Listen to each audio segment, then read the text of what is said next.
advertisers should approach the World Cup as an opportunity to reach users who have really strong attention on screen. You know, this is a huge global event. People are cheering on their country. They watch, every match. There's a lot of loyalty there, and therefore a lot of attention, which then, the more attention people have on screen, the more opportunity you have to actually communicate your message and for them to remember it. So I think it's a big opportunity in that way. I think as well, CTV is obviously growing hugely, and so the actual watching hours and the way that people consume sporting events like the World Cup is actually changing, and that's really given us an opportunity to actually target more content, more football content across different platforms in whatever way that people want to watch. So I think there is a big opportunity there.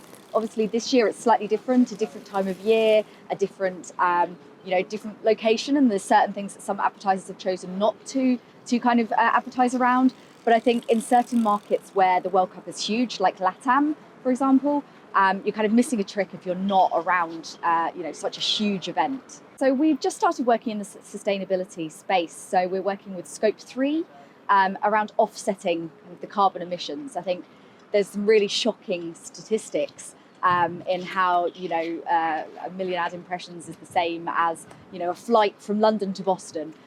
That's really shocking. I think that's something that we haven't necessarily considered in media for a long time.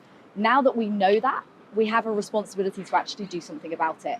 And I think it's not just brands that have this responsibility, it's ad tech providers, it's everyone within that chain. So that's why we really want to work in a way that is collaborative, work with Scope 3 so that there's a third party involved and can actually, truly measure the impact, and work with the advertiser as well. And both of us work to offset those carbon emissions. And I think that's going to be extremely important now and even more so in the future.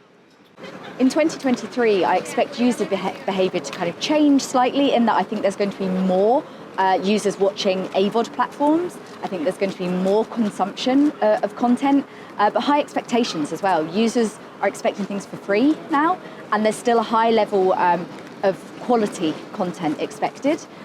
So that puts a lot of pressure on. They want to see value for money, and if they don't, they're switching off.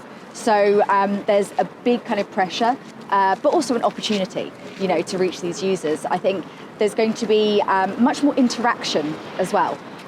More platforms are launching, but more creative examples are launching. We work where we put QR codes in the TV adverts.